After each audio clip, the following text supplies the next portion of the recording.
आपको घुमाने जा रहे हैं हल्दी घाटी। जैसा कि आप देख सकते हैं पीछे का view. So let's go.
Vikram Samvat 1597 में अर्थात 9 मई 1540 को बाल्यकाल चित्तौड़गढ़ में गुजरा। सन 1567 में अकबर ने जब चित्तौड़गढ़ पर आक्रमण किया तो मेवाड़ के प्रमुख सरदारों और सेना नायकों के आग्रह पर महाराणा उदय सिंह ने चित्तौड़गढ़ छोड़ दिया। अपने देश, कुल, गौरव और मातृभूमि की मर्यादा के लिए प्राण न्यौछावर करने वाले योद्धाओं और ललनाओं से प्रताप ने न केवल सीख ली बल्कि ये घटना उनके जीवन का आधार बन गई। फरवरी 1572 को महाराणा उदय सिंह का देहांत हुआ। प्रताप की ज्येष्ठता और योग्यता को ध्यान में रखते हुए सरदारों ने उनको राजगद्दी पर आसीन किया। होली के दिन उनका गोगुंदा में राज तिलक हुआ। उस समय तक लगभग सभी राजाओं ने अकबर की अधीनता स्वीकार कर ली थी। एकमात्र महाराणा प्रताप ने अपना मस्तक अकबर के आगे नहीं झुकाया। प्रताप मुगलों से लोहा लेने की तैयारी में जी जान से जुट गए। 18 जून 1576 की सुबह हल्दी घाटी और खमनोर के मध्य एक मैदान में ऐतिहासिक युद्ध हुआ। महाराणा प्रताप की सेना गोगुंदा से हल्दी घाटी पहुंची, जबकि सेनापति मानसिंह के नेतृत्व में मुगल सेना ने हल्दी घाटी के ठीक नीचे मैदान में अपना मोर्चा जमाया। मुगल सेना के हरावल दस्ते द्वारा घाटी में घुसपैठ करने के प्रयास की प्रतिक्रिया स्वरूप महाराणा प्रताप की सेना मुगलों पर टूट पड़ी। प्रताप के हरावल सैन्य दलों का नेतृत्व पठान हाकिम खां सूद कर रहे थे। भीलू राणा, जो राणा पूंजा के नाम से भी जाने जाते हैं, उनके नेतृत्व में भील आदिवासियों ने गोरिल्ला पद्धति से युद्ध करते हुए मुगलों के छक्के छुड़ा दिए। देखते ही देखते शाही सेना में खलबली मच गई। रक्त तलाई घोड़ों की टापों, हाथियों की चंघारों और तलवारों की झंकारों से गूंज उठी। चारों तरफ हाहाकार मच गया। युद्ध का घटनाक्रम अचानक उस समय बदल गया जब प्रताप ने अपने घोड़े चेतक को एड़ लगाकर मानसिंह के हाथी पर चढ़ा दिया और उस पर भाले से भरपूर वार किया। मान सिंह हौदे में दुबक गया। हाथी से उतरते समय चेतक की एक टांग कट गई। इस स्थिति को भांपकर महाराणा प्रताप के हमशक्ल सेनापति झालामान ने महाराणा प्रताप से आज्ञा लेकर उनका राजमुकुट धारण किया। मुगल सेना झालामान को महाराणा प्रताप समझकर उन पर टूट पड़ी और झालामान शहीद हो गए। उधर चेतक ने अपने स्वामी को 5 किलोमीटर तक 3 टांगों पर ही लेकर एक बरसाती नाले को पार किया। उसके पश्चात उसके प्राण पखेरु उड़ गए। इस युद्ध से महाराणा प्रताप के मन पर गहरा प्रभाव पड़ा। परिणाम स्वरूप उन्होंने मुगलों पर विजय प्राप्त करने तक राजसी ठाट बाट छोड़ने और पत्तों पर भोजन करने का प्रण लिया, जिसे उन्होंने जीवन भर निभाया। महाराणा प्रताप ने अपना सैन्य बल बढ़ाकर सर्वप्रथम अरावली पर्वत की घाटियों में बसे दिवेर पर चढ़ाई कर विजय प्राप्त की। इसके बाद कुंभलगढ़ पर भी विजय प्राप्त की। सिर्फ चित्तौड़गढ़ को छोड़कर सारे मेवाड़ को अपने अधीन कर लिया। कालांतर में महाराणा ने चावंड में अपनी राजधानी स्थापित की।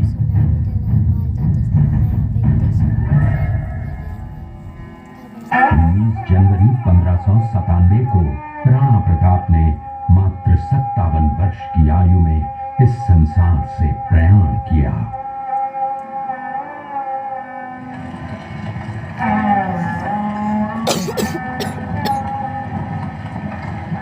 हल्दी घाटी का युद्ध एक सांप्रदायिक युद्ध न होकर आत्मसम्मान, मातृभूमि की स्वतंत्रता व स्वाधीनता का संघर्ष था।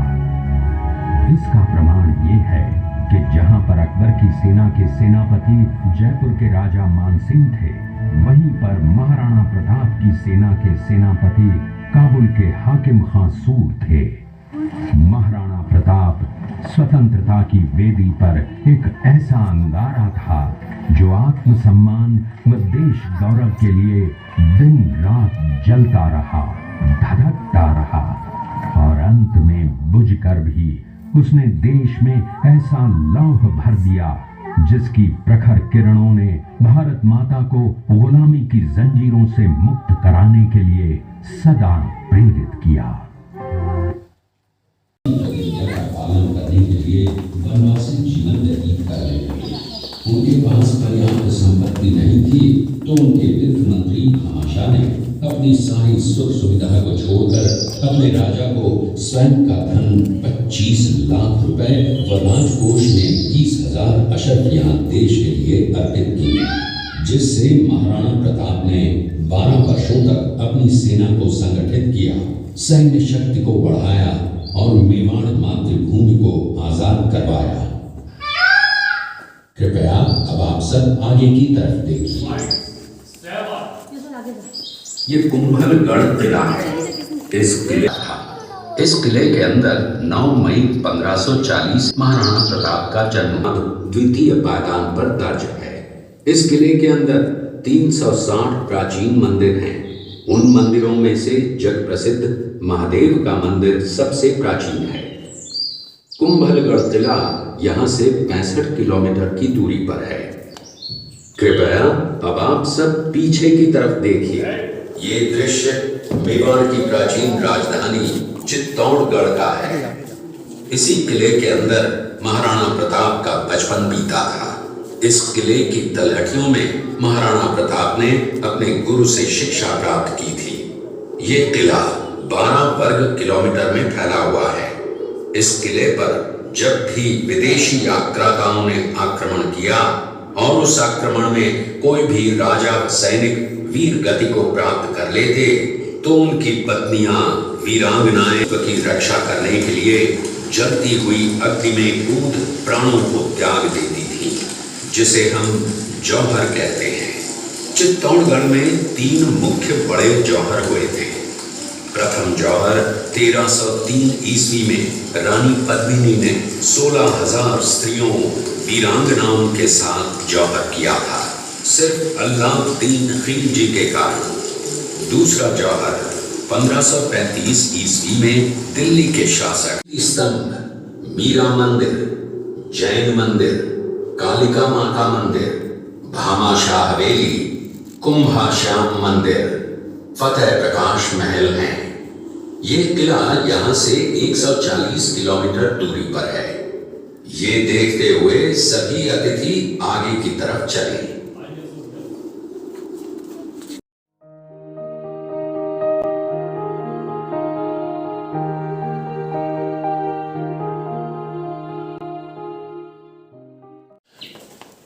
ये शेरपुर गांव का दृश्य है।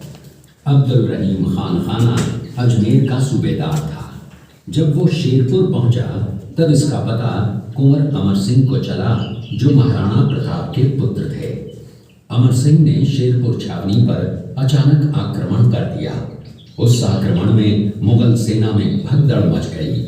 मुगल सेना को अपनी छावनियों को छोड़कर भागना पड़ा। छावनियों के अंदर से लूटा हुआ माल व अब्दुल रहीम खान खाना, जिसकी बेगम आनी खान को बंदी बनाकर महाराणा प्रताप के सामने पेश किया गया। तब अमर सिंह पर महाराणा प्रताप क्रोधित हुए और कहा, जहां से इस नारी को बंदी बनाकर लाए हो, इसे पुनः ससम्मान लौटा कर आओ।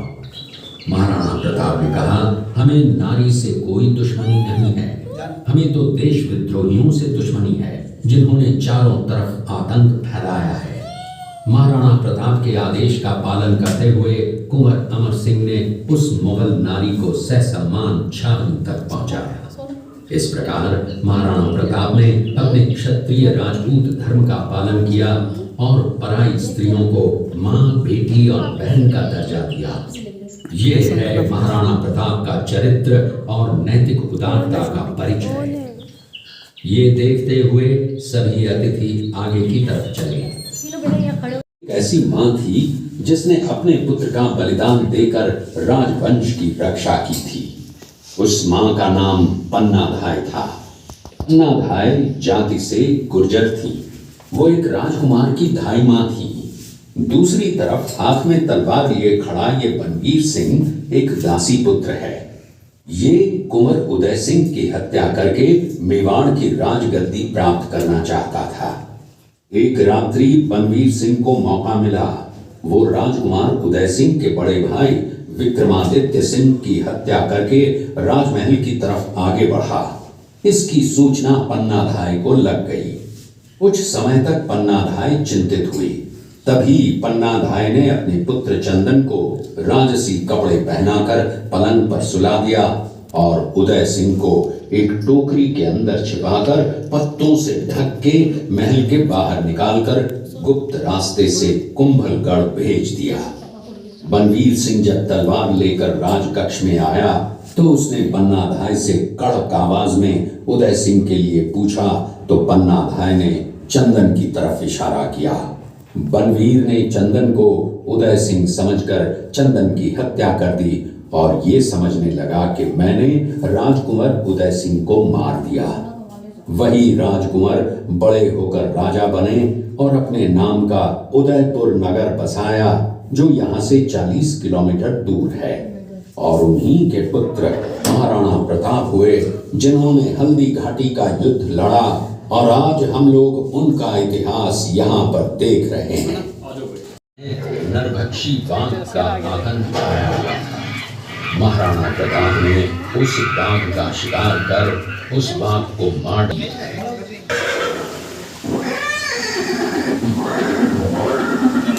ये दृश्य महाराणा प्रताप और सुविख्यात स्वामी भक्त घोड़े चोटक के अंतिम मिलन का है। हल्दी घाटी युद्ध के बाद चोटक घोड़े ने 22 फीट के एक बरसाती नाले को पार किया। ये उसी समय